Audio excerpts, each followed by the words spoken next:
Инициативы партии КПРФ обсудим прямо сейчас в программе интервью главного телеканала Республики. Сегодня с нами первый секретарь Башкирского райкома КПРФ, руководитель фракции КПРФ в Государственном собрании Башкортостана Юнир Кутлугужин. Юнир Гельмянович, здравствуйте. Здравствуйте. С вами давно не виделись. Давайте подведем итоги 2021 года. В чем они заключаются, на ваш взгляд? 2021 год, как всему населению нашей республики, оказался очень тяжелым. Мы работали в условиях ограничений в связи с ковидом, коронавирусом, и поэтому были, конечно, большие трудности. Но, тем не менее, наш республиканский комитет КПРФ активно принял участие на выборах в сентябре 2021 года, прежде всего на выборах депутатов Государственной Думы Российской Федерации и, конечно же, в Совет городского округа город Уфа.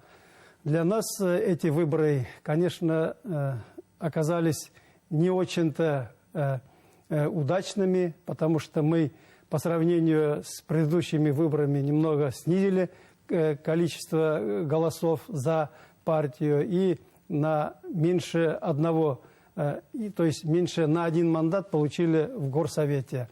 Но тем не менее в условиях, таких тяжелых условиях, когда мы не могли встречаться с нашими избирателями, не смогли активно работать у себя в партийных организациях.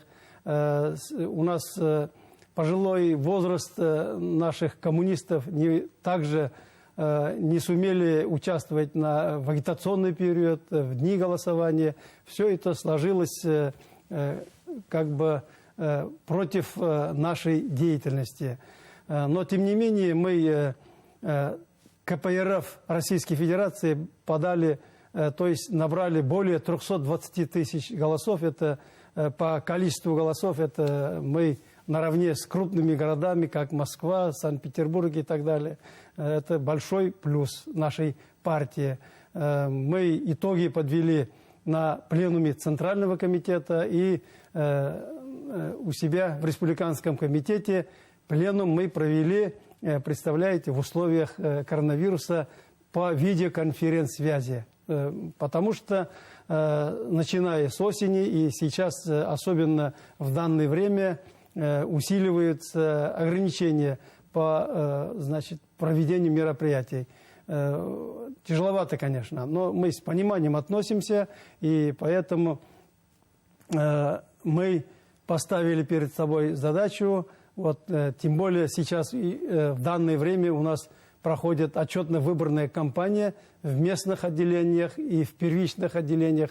Проводим отчетно-выборные партийные собрания, конференции, конечно, с соблюдением санитарно-эпидемиологических требований. И 2022 год мы планируем провести такую работу среди наших партийцев, односторонников, чтобы мы морально, политически и как бы еще с такой точки зрения, чтобы мы подошли к выборам 2023 года, к выборам депутатов Государственного собрания более подготовленными и могли решать вопросы на местах. Насколько это сложная задача? Это сложная, конечно, задача. Хотя мы имеем в каждом районе городе своих представителей, из-за малочисленности или же на слабой подготовке наших товарищей к политическим мероприятиям, особенно к выборам, мы пока еще не можем сказать, что мы работаем достаточно. Поэтому перед нами большие задачи стоят. 2022 год мы, во-первых, проведем ревизию членов комиссии с правом решающего голоса, совещательного голоса. Для чего это нужно? Для того, чтобы на избирательных участках не проводили фальсификации, подтасовок и переписываний протоколов. По каким критериям будете оценивать, кого оставлять, кого нет? Да, конечно. Там прежде всего по тому, как участвовали на выборах, прошедших выборах.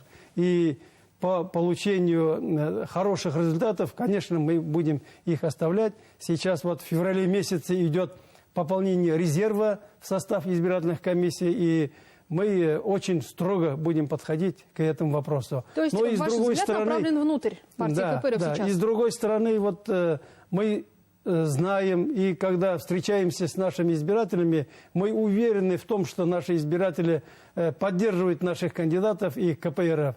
И, конечно, пользуясь моментом, обращаюсь к избирателям тоже. Пожалуйста, обращайтесь по месту жительства в местное отделение КПРФ и внесите свою долю в этой работе. Потому что за все эти 30 лет бывшие, скажем, члены избирательных комиссий, они до того умудрились обманывать свой же народ итогами выборов. Рассчитываете ли вы на молодые кадры? Конечно. Мы активно работаем с молодежью, со студентами. Мы в этом году, как и в прошлом году, будем их учить, переучивать.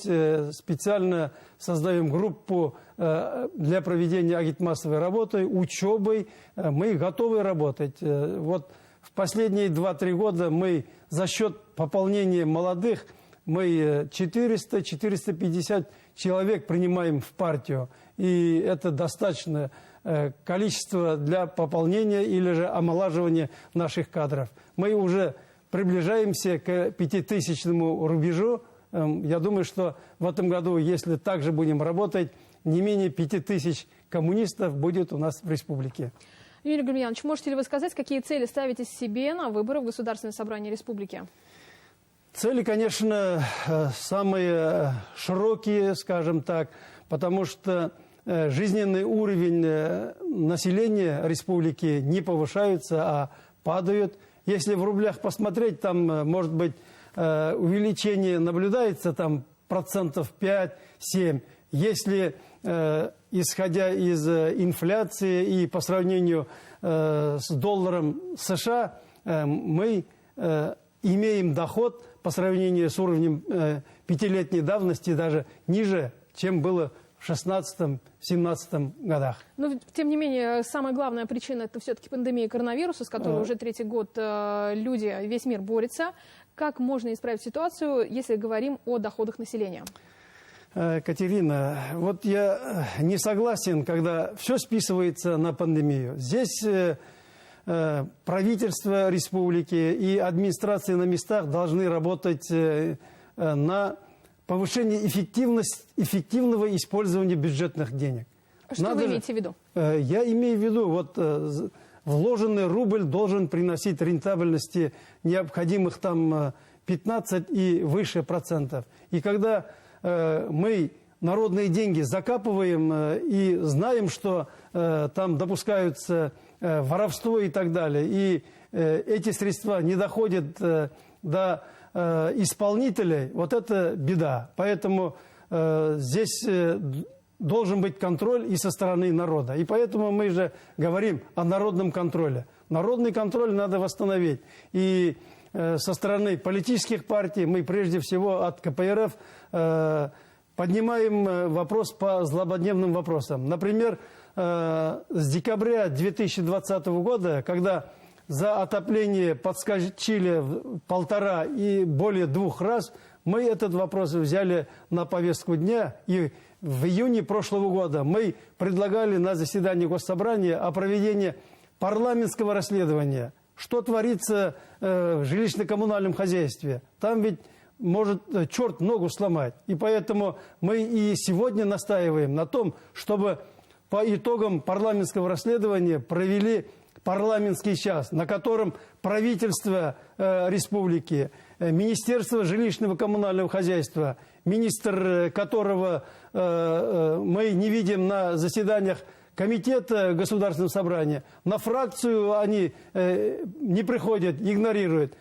Так дальше нельзя. И поэтому мы сегодня от имени фракции подготовили проекты постановления Госсобрания, чтобы выйти на Госдуму о несении материальной ответственности ресурсоснабжающих организаций перед потребителями тепла, не только физическими лицами, но и юридическими лицами. Сейчас председателем Госсобрания Константином Борисовичем создана рабочая группа, куда и входят наши коммунисты. Мы дорабатываем эти проекты и постановления. И совместно с секретариатом Госсобрания, с экспертами я думаю, что доведем до ума. И при обнаружении нарушений не только ресурсоснабжающие организации должны восстановить, и не только обращающемуся человеку или предприятию, а всему населению и другим юрлицам.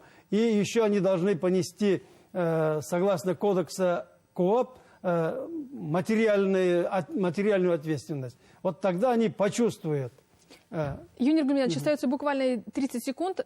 Проводите ли прием граждан? Могут ли к вам обращаться жители? Каким образом? Буквально 2-3 предложения. Республиканский комитет КПРФ и как мы, депутаты Госсобрания, мы готовы принимать население с личными, общественными обращениями, указанными на сайте Республиканского комитета и в Государственном собрании. Мы также готовы их принять и по онлайн. Спасибо вам большое. Сегодня гостем программы интервью в эфире главного телеканала Республики был Юнир Кутлугужин, руководитель фракции партии КПРФ в Государственном собрании Башкортостана и первый секретарь Башкирского райкома КПРФ. Не переключайтесь, оставайтесь вместе с нами. Спасибо.